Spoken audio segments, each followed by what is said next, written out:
Hi guys, welcome back to my channel. This is Akanksha और आज के इस वीडियो में हम लोग देखेंगे द हिंदू एडिटोरियल के कुछ वर्ड्स जो कि हम डेली न्यूज़पेपर में मोस्टली देखते हैं। The very first word is fiscal. Fiscal means क्या होता है? जब फाइनेंशियल की कोई चीज़ें हम जैसे कि कोई बैंक रिलेटेड न्यूज़ अगर आती है या फिर अगर सरकार की फिस्कल डिफिसिट जैसे कुछ न्यूज़ जैसे हमने बजट में पहले देखा, तो उस समय हम फिस्कल जैसे वर्ड का यूज़ करते हैं। इसके एंटोनिम हो गई नॉन फाइनेंशियल। एग्जाम्पल की बात करूँ तो देखिए, our aim is to decrease the physical deficit of the nation. तो हम फिजिकल का कुछ ऐसे एग्जाम्पल्स के थ्रू यूज़ कर सकते हैं। The next word is deficit. Shortage, insufficiency, inadequacy. जब किसी चीज़ की कमी हो जाती है तो हम डिफिसिट का यूज़ करते हैं। इसका एंटोनिम क्या हो गया? Abundance, adequacy, excess, superfluousness. Example की देखूँ तो I feel like decreasing the physical deficit of the company. तो आप ऐसे कोई भी सेंटेंस को फ्रेम करके बना सकते हैं। एंटिटीज़ का मतलब क्या होता है? जब हम किसी मैटर, किसी सबस्टेंस या किसी बॉडी का यूज़ कर रहे होते हैं उस समय हम एंटिटी का यूज़ कर सकते हैं। और इसके ऑपोजिट क्या हो गया? Antonym concept, idea, abstract. इसके एग्जाम्पल की बात करूँ तो the different entities involve in the case will be examined. ऐसे ही आप दूसरे सेंटेंस को फ्रेम करके बना सकते हैं। The next word is nimble, जिसका मतलब होता है एक्टिव, क्विक, एजाइल।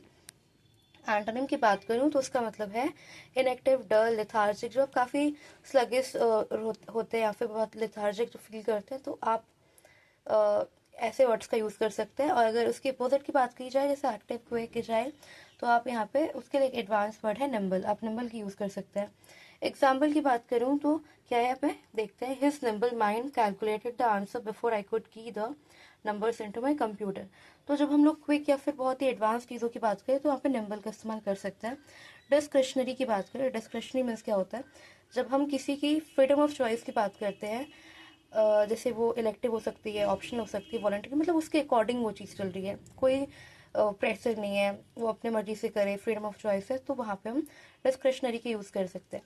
इसके एंटोनिम क्या हो गई? Compulsory, mandatory, non selective, non voluntary. ऐसे वर्ड्स को हम यूज़ कर सकते हैं। एग्जाम्पल की बात करें तो ही therefore suggested that the police use the discretionary policy to deal with the problem। आप चाहें तो कोई और वर्ड का कोई और फ्रेम करके आप किसी और वर्ड से आप दूसरा सेंटेंस बना सकते हैं, right? Next word is the next word is stagnation, जिसका मतलब होता है जब हम बहुत टाइम से मूव किसी भी चीज़ में नहीं हो सकता है, जैसे कि मोशनलेस, इमोटाइल, इमूवेबल, स्टॉक। जो जब जैसे कि स्टैग्नेशन मोस्टली इकोनॉमिकल टर्म्स में यूज़ किया जाता है। तो अगर हम इसकी एंटोनिम की बात करें तो आप देख सकते हैं movable, mobile, portable, modular, displaceable, flexible. ऐसे वर्ड्स हम स्टैग्नेशन के अपोजिट में यूज़ कर सकते हैं। अच्छा, इसकी एग्जांपल मैंने जानबूझ के नहीं लिखा ताकि मैं चाहती हूँ आप कमेंट में बताएं स्टैग्नेशन के रिलेटेड कुछ सेंटेंस। आई होप कि आप ज़रूर लिखेंगे। The next word is tinkering. Tinkering means attempt to repair or improve something in a casual way. जब किसी भी चीज़ को हम लोग कैजुअल इम्प्रूव करना चाहते हैं तो हम तब टिंकरिंग का इस्तेमाल कर सकते हैं। इसके एंटोनिम हो गई ब्रेक या फिर डिस्ट्रॉय। एग्जाम्पल की बात करें तो he can tinker up almost anything and that eliminates the black Smiths. आप दूसरी सेंटेंस का यूज़ कर सकते हैं, बट इन शॉर्ट टिंकर का मतलब किसी भी चीज़ को इम्प्रोवाइव करना, इम्प्रूव करना, रिपेयर करना। Okay, many fold means many and various. मतलब जब कोई चीज़ बहुत सारी होती है मल्टीफेरियस वे में, तो हम यहाँ पे मैनीफोल्ड का इस्तेमाल कर सकते हैं। एंटोनिम हो गई homogeneous, unmixed, identical, separate. Okay, sentence की बात करें तो because of the soldiers manifold contributions to his country he will receive a medal from the president.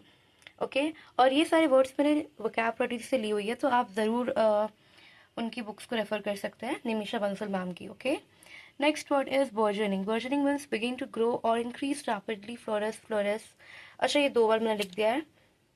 Prosper, thrive, मतलब जब कहीं भी आप ग्रो देख रहे हो, कहीं भी बहुत ज़्यादा डेवलपमेंट हो रहा है, तब आप लोग बर्जनिंग का यूज़ कर सकते हो। इसकी एंटोनिम हो गई contract, decrease, diminish, dry up, fade, die. Okay, ये उसकी एंटोनिम वर्ड हो गई। एग्जाम्पल की बात करूँ तो the spring flowers burgeoned once the warm weather set in for good. Okay, next word is laureate. Someone honored with great achievement, noble और honorary. जब कोई बहुत ही अवार्ड या फिर अच्छी खासी पोस्ट पे होता है और उसे बहुत ऑनर मिल रही होती है बिकॉज ऑफ हिज अचीवमेंट्स, तो हम उस वक्त लॉरेंट का यूज़ कर सकते हैं। जैसे कि यहाँ पे मैंने एग्जाम्पल लिखा हुआ है, whether the laureate speaks for poets poetry और the public isn't entirely clear. तो आप चाहे तो दूसरे सेंटेंस का यूज़ कर सकते हैं। एंटोनिम की बात करूँ तो इमोरल, डिसऑनरेबल, अनवोर्दी, डिसरेप्यूटेबल, अनजस्ट, ऐसे कुछ वर्ड्स हैं, आप चाहे तो और भी ऐड कर सकते हैं। Next word is profligacy. इसका मतलब होता है रेकलेस, एक्स्ट्रावेगेंस और वेस्टफुलनेस और in the use of resource. जब हम किसी भी चीज़ का यूज़ एक सही डायरेक्शन में नहीं करते हैं, आप कह सकते हैं कि सरकार जो है वो बहुत सारी चीज़ों में करप्शन कर रही होती है, इमोरलिटी कर सकती है, ठीक है। तो ऐसे वर्ड्स में हम लोग प्रॉफ्लिगेसी का यूज़ कर सकते हैं ऐसे मैटर्स में। इसके एंटोनिम हो गई मोरालिटी, वर्च्यू। इसके रिलेटेड सेंटेंस देख लेती हूँ। Team made a lot of profligate purchase after winning in the lottery. तो आप चाहे तो दूसरे सेंटेंस का इस्तेमाल कर सकते हैं। Next word is tantamount. इसका मतलब होता है virtual, kind, alike, analogies, basically equal to something in value, meaning और इफेक्ट। जब किसी भी चीज़ में इक्वालिटी की बात करूँ तो वहाँ पे हम टेंटमाउंट का यूज़ कर सकते हैं। इसकी एंटोनिम हो गए disparate, variable, distinguishable, non equivalent. Example की बात करूँ तो देखते हैं, to leave a dog in a hot car is tantamount to torture.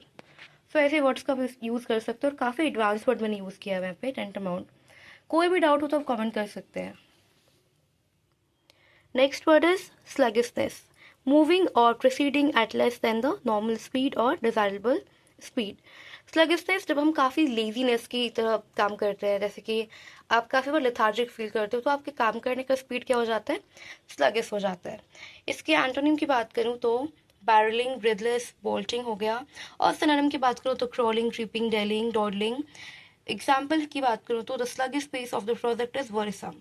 ऐसे आप चाहे तो और भी कुछ एडवांस वर्ड्स का यूज़ कर सकते हैं। Next word is tweaking, a small change और एडजस्टमेंट। हम किसी भी चीज़ में माइनर चेंजेस कर सकते हैं, तो उस वक्त हम ट्विकिंग का यूज़ कर सकते हैं, ठीक है। इसकी अगर मैं सिनोनिम की बात करूँ तो tune, tune up, fine turn, ऐसे करके फाइन ट्यून जैसे वर्ड्स का हम यूज़ कर सकते हैं।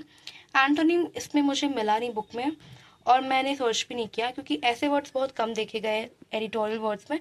बट चूंकि ये वर्ड बहुत इंपॉर्टेंट लगा मुझे, जैसे एडजस्टमेंट और स्मॉल चेंज जैसे सिचुएशंस में आप यूज़ कर सकते हैं, तो मैंने इसमें लिस्ट में ऐड कर दिया है। एग्जाम्पल की बात करूँ तो when my car started making weird noises, the mechanic would tweak the car engine so that my car would run properly. Okay? Our next word is utopia, an often imaginary place or state of utter perfection and happiness, जैसे heaven, fantasy land, lotus land, paradise। तो एक imaginary सा place को हम बोलते हैं utopia. इसकी antonym हो गई anti utopia, hell, dystopia. Example की बात करूँ तो he dreamed of one day retiring to tropical utopia. आप चाहे तो कुछ और भी यूज़ कर सकते हैं। ये काफ़ी मैंने प्रोफेशनल सेंटेंस का इस्तेमाल किया है, क्योंकि मैंने बुक से कुछ वर्ड्स लिए, कुछ मैंने खुद से भी ऐड किया है। अगर आपको ये वीडियो अच्छा लगे तो please like, share and subscribe to my channel. Thank you.